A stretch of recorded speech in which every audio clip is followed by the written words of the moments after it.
impacto de la Constitución de 1821 es en realidad fundante en relación con las instituciones no solo de Colombia, sino de todas las naciones del noroeste de América del Sur.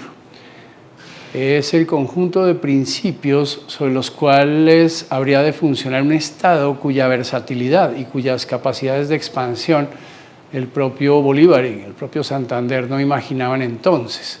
Y sin embargo, resultaba de la confluencia de muchas ideas francesas, inglesas y naturalmente las ideas españolas sobre las cuales se estaba edificando un mundo nuevo sin que los propios protagonistas lo tuvieran muy claro.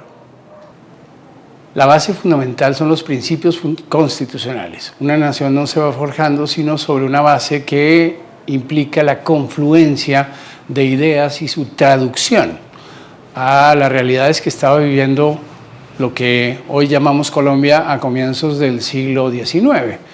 Por tanto, hace 200 años las técnicas, la asimilación de la ciencia, todos esos elementos estaban en una condición muy distinta de la que tienen hoy.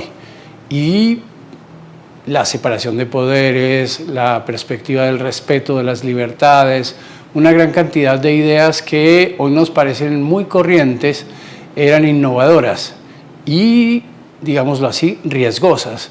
Por tanto, no se habían probado en el caldo de la historia, en la posibilidad de un crisol que pudiera convertirlas en realidades políticas que fueran sustentables.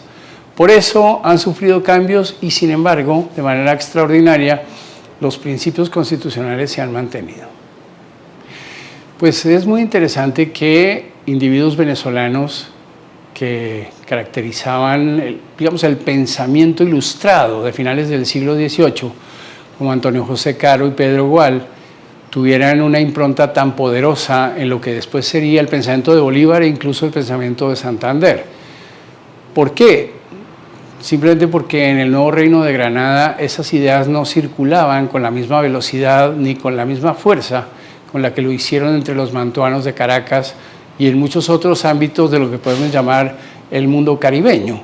También estaban en un contacto mucho más directo con las Antillas y con España directamente, y por tanto hay que recordar que España misma estaba librando una lucha de independencia en ese momento.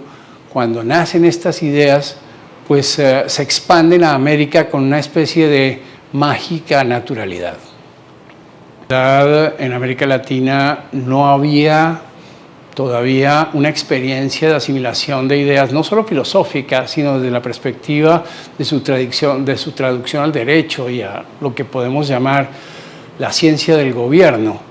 Y fueron conformando elementos de ciencia de gobierno que se habían manejado de modo muy distinto durante los siglos de la colonia.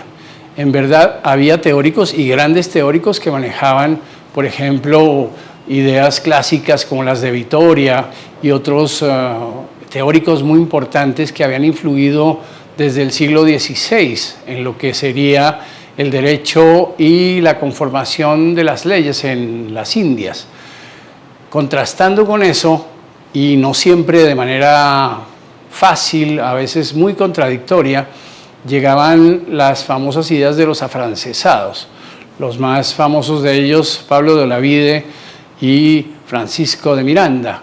Y por esa vía, pues, se llegó a una estrategia, digamos, de vasos comunicantes a través de la cual fue posible conservar una parte del derecho como se entendía en el mundo hispánico durante varios siglos y renovar otros aspectos del derecho que fueron cruciales en la constitución de las nuevas naciones. La cultura es de todos. Ministerio de Cultura.